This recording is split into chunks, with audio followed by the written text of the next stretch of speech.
everyone, it's Chelsea here, bringing you another segment of Living in Southwest Florida.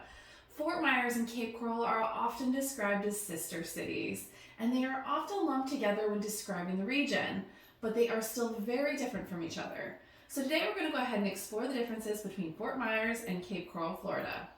Let's pause real quick though before we jump in. If you could go ahead and hit that like button for me, I would appreciate it. This way YouTube algorithm shares information with others, and it's nice to see that people have watched these and found them useful. And as a thank you, please enjoy this quick moment of peace at the Charlotte Harbor State Park, which is a great nature spot to spend an afternoon along the Great Florida Birding Trail.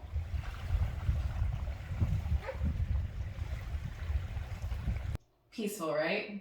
And I wouldn't be doing my job well if I didn't remind you that we always love helping people from all over the country buy and sell their homes here in Southwest Florida. So if you or anyone you know of are even thinking about moving, then feel free to use that contact information below. All right, let's jump right in.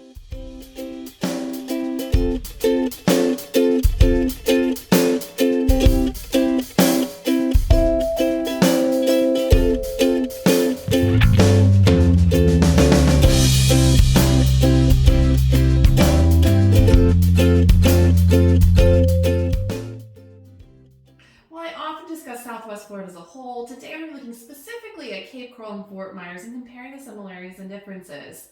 Now, naturally, since the same county, there's many things that are going to be the same about Fort Myers and Cape Coral. We're still talking about Lee County School District. Lee Health is still a large medical conglomerate for both areas.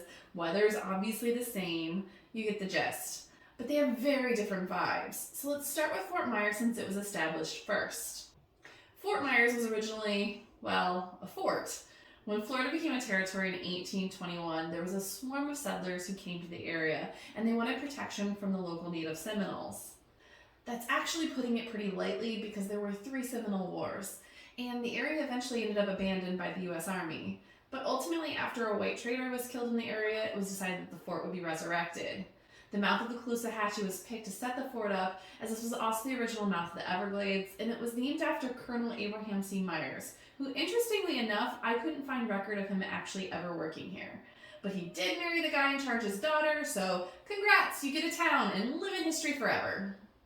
You know, it's actually really not fair too, because the city was really founded by Captain Manuel Gonzalez, who came back to the area after it had been abandoned by the wars and began to build a community. When it was platted out in 1876, he had a whole whopping 10 families living here, and I could go down a long historical summary, and because I was a history major, I did go down a rabbit hole in the topic at one point. But for this video, let's keep it brief and say Fort Myers was established a pretty long time ago, and Cape Coral is pretty young in comparison. It's also probably no surprise that the city has a long history of snowbirds, since Fort Myers began to take off once northern vacationers began to visit the Florida coast. And it really gained fame once the celebrities of the time, like Edison, Ford, and Firestone, all began to spend their winters locally at their winter states here. In other words, if you want historic charm, then Fort Myers is the place to be. And if you really want historic charm, then the historic district of Fort Myers is where you want to be. By contrast, Cape Coral's history is much shorter. The land was basically a swamp estuary and was bought in 1947 by the Rosen brothers, who dredged it until it became dry, went on a celebrity-studded and gimmicky marketing spree, and jump-started a city that way. This means that Cape Coral is newer, and it's still developing. There are many parts of the Cape that are still open lots with sporadic houses, and while parts of the city, like the southeast and southwest quadrants, are mostly established, there are still many areas still adding in things like streetlights, sidewalks, and even city water and sewer. There are some areas, especially in the northern quadrants, that have stop signs instead of stoplights, and because it's so new, the newness can still really be visible. By contrast, Fort Myers is more established, and it's more challenging to find empty lots in the middle of town to build upon. If you're looking for new construction developments in Fort Myers, most of it can be found outside the city's core. In the main city core, it's pretty much utilized land. I'm prefacing all of this so that I can say that it feeds into the general vibe of town. Fort Myers feels like an established city. It has bustling businesses, and they've been there for decades, and its design was thoughtful into how locations were zoned, so it makes sense. By contrast, in Cape Coral, the Rosen brothers didn't really consider anything except what they needed to do to sell residential lots and make money, and as such, most of the city has been zoned for single-family housing. The commercial lots weren't even a consideration originally, and the city was billed as get your shopping done in nearby Fort Myers. Because of this, it stunted the commercial growth that supports the population, and it's taken decades for it to catch up. The good news is that the last several decades, it's been a priority for Cape Coral to get more business in there, and it is growing. The South Cape Hospitality and Entertainment District is basically the downtown area, and it's poured into the community via events and supporting local businesses. And off Pine Island, there's currently an explosion of growth, so it's coming. But Cape Coral is still very much a work in progress, and it's not fully there yet. So if you're someone who prefers a quiet bedroom community, then Cape Coral might be a better fit.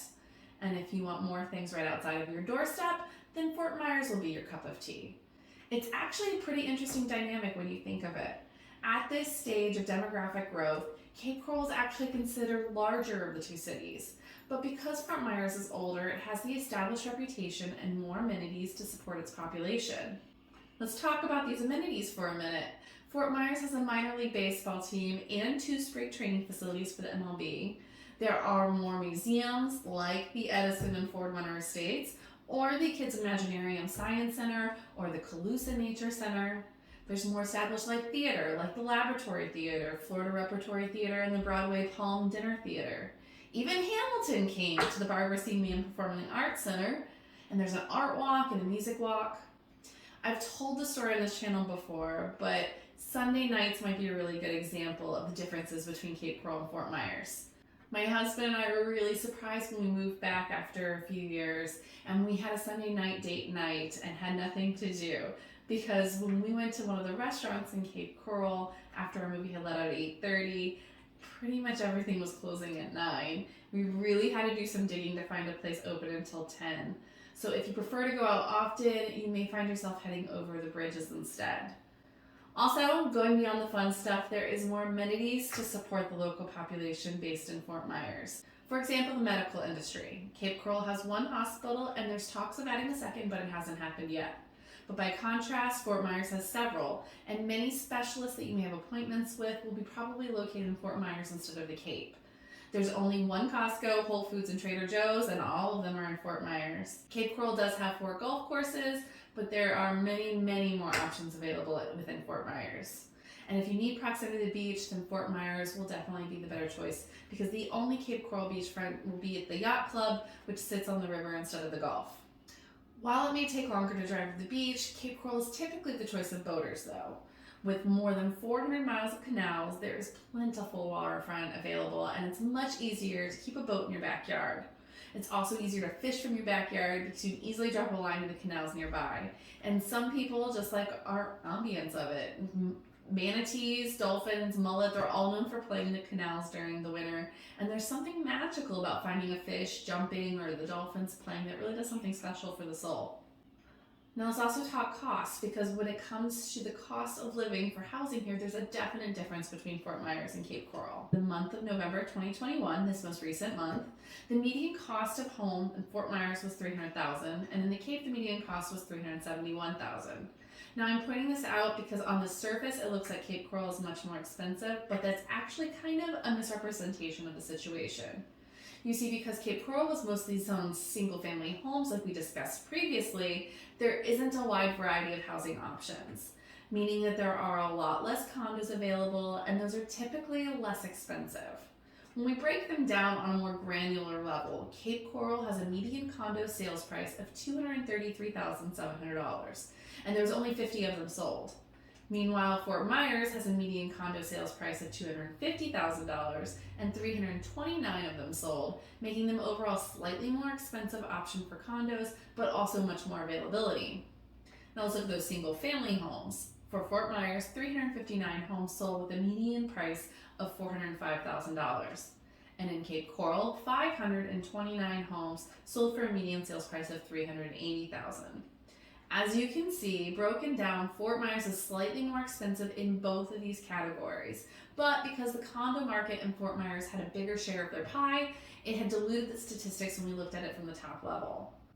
One more thing to point out these differences in housing, because the Rosen brothers plotted the land for single-family homes, they didn't really leave many lots that were large enough for subdivision development. So most of the homes in the Cape will be individually standing single-family homes and not within HOA developments. There are a few, with Sandoval, Cape Harbor, and Heatherwood Lakes being some of the bigger communities in the west, and Bella Vista and Entrada being bigger communities in the east, but it's much less common than in Fort Myers, which has many subdivisions available. That also brings me to another point about costs, HOA and CDD taxes. Since Fort Myers has many more communities, the likelihood of landing into a subdivision with an HOA will be greater. And with planned communities, sometimes CDD taxes may also be included. CDD stands for Community Development District, and it can apply when a new community is built out. The tax is applied to the new homeowners and will cover things like the addition of street lamps and sidewalks, parkways and landscaping of community areas, maintenance on lakes and sewer systems. These taxes can be both short-term, which maybe will last for 15 to 30 years, and they pay for the initial installment of the utilities, but there's also a portion of them that will be indefinite, as it pays for the continued operation and maintenance on the item. For example, the first part pays for the installment of the street lamp, and the second part continues to pay for the electricity and the repairs on the street lamps as they're used. Since Cape Coral wasn't really set up with this planned community structure for their city, there really aren't as many places where CDD taxes apply. And lastly, while we talk about taxes, it would be a complete remiss if we didn't discuss the millage rates. Fort Myers has a lot more of those amenities we discussed, and it has a higher tax rate to pay for them. The good news, though, is that both cities have voted for a reduction in their city millage rates recently. Back in September, both city councils got down and changed them. The Cape Coral City Council voted for their final tax rate to be no more than 6.25 cents per $1,000. Meanwhile, Fort Myers voted to have theirs reduced to 7.5875 per $1,000. This is part of the property taxes, and they're figured on property value.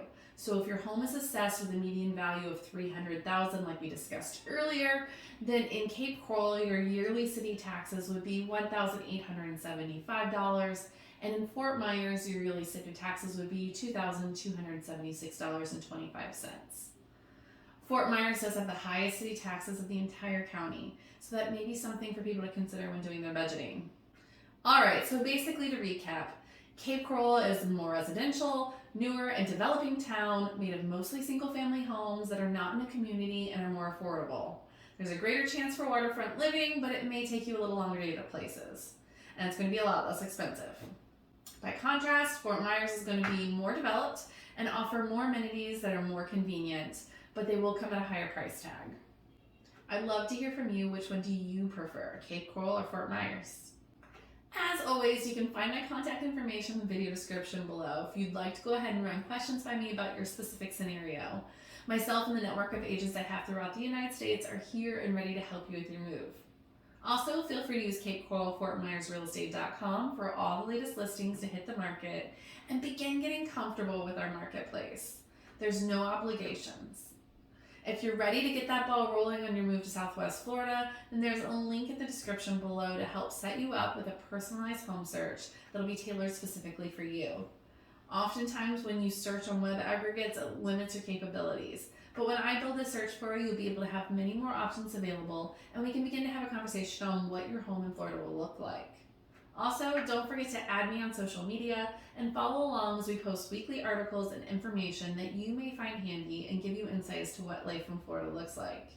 And as always, we really appreciate it when you leave us a comment and hit that like button, subscribe button, and notification bells so that you can be notified when we drop future videos that may help you with living in Southwest Florida. Thanks again for watching. Until next time, I wish you much health and happiness.